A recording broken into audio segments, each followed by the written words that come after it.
Dewan Etik Perhimpunan Survei Opini Publik Indonesia atau Persepi telah mengaudit lembaga-lembaga survei yang menggelar quick count Pilpres 2014. Tapi Persepi tidak berhasil mengaudit lembaga survei yang ditengarai memanipulasi hitung cepat.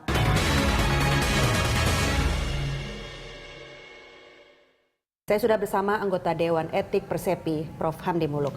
Prof, 2 hari ini kan sudah mengaudit lembaga-lembaga survei yang menggelar quick count. Yang di bawah anggota Persepi. Di bawah anggota Persepi. Persepi kemarin sudah meloloskan audit 5 lembaga survei, sementara Jaringan Suara Indonesia JSI dan Puskaptis tidak bersedia di audit.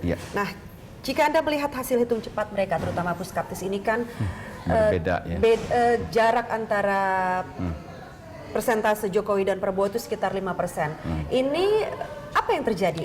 Kalau secara statistik itu tidak mungkin berbeda sejauh itu, ya. Perbedaan masih dimungkinkan karena kesalahan sampling itu dalam batas margin error. Katakanlah 2 kali lipat misalnya dari margin error gitu ya. Karena metode sampling mungkin tidak juga seragam di antara 5 yang kita audit itu. Ada yang presisinya makin kuat gitu ya. Dengan semakin banyaknya sampling yang diambil. Iya, juga sampling banyak juga persebarannya dan juga randomness-nya. Jadi keacaannya gitu. Kan ada yang memang memakai stratified cuma satu lapis ya di tingkat provinsi, setelah itu langsung di random dengan memanfaatkan provinsi sebagai klaster misalnya gitu. Itu jauh lebih akurat daripada nanti multi-stage-nya turun lagi ke bawah begitu. Nah, tentu masing-masing ada implikasinya. Kalau yang pertama jauh lebih rumit ya, mungkin jauh memakan dana juga, tapi itu masih dalam sesuatu yang tolerable ya, masih tidak bisa ditoleransi. Asal nanti dihitung betul nanti actual margin errornya berapa gitu ya. Nah kalau tadi, tapi yang paling penting di atas itu segalanya gitu kan, pertanyaan mendasar Mbak Rike, apakah betul-betul Anda melaksanakan proses quick count itu? Tidak tertutup kemungkinan tidak melaksanakan, ada yang tidak melaksanakan pada hari H itu misalnya. Dia hanya mungkin ya melaporkan data yang tidak ada datanya misalnya. Jadi artinya ada indikasi ke arah sana. Tidak bisa kita tetapkan sekarang terhadap 2 ini karena mereka tidak mau membuka ke kita kan. Kalau dibuka kan kecurigaan itu bisa hilang, betul nggak? Jadi betul-betul dilaksanakan. Bagi kita tuh simpel aja sebenarnya audit itu. Pertama, Anda betul-betul melaksanakan atau tidak. Artinya ini ada dugaan manipulasi hasil atau bahkan pembohongan publik. Pembohongan publik. Jadi artinya datanya ada apa tidak?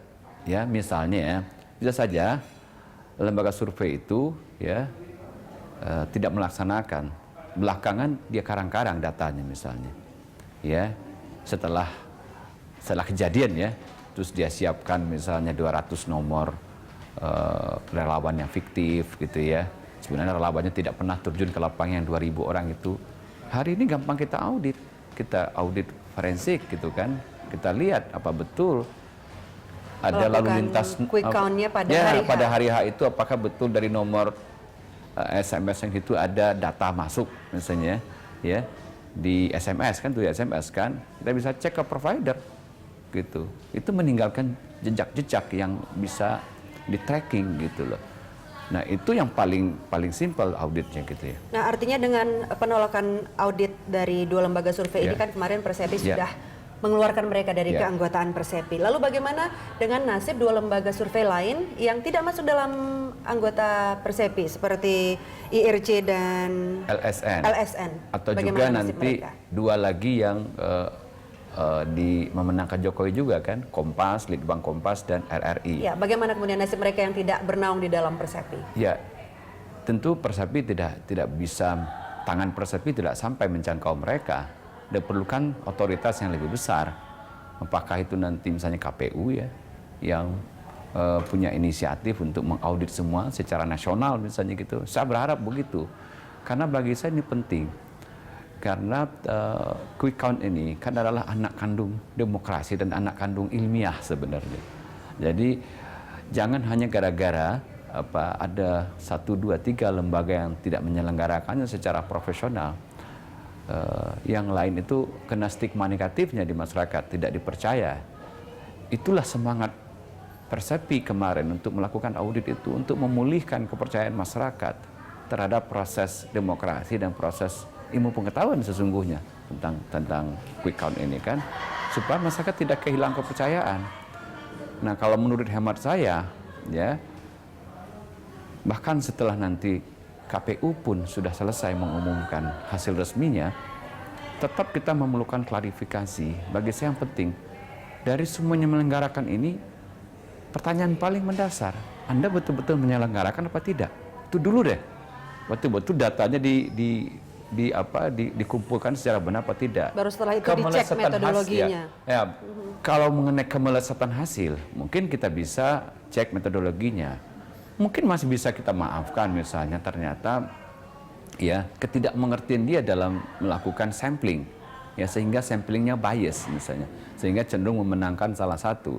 Tapi paling enggak dia ada di lapangan misalnya gitu kan. Ini yang paling mendasar kan.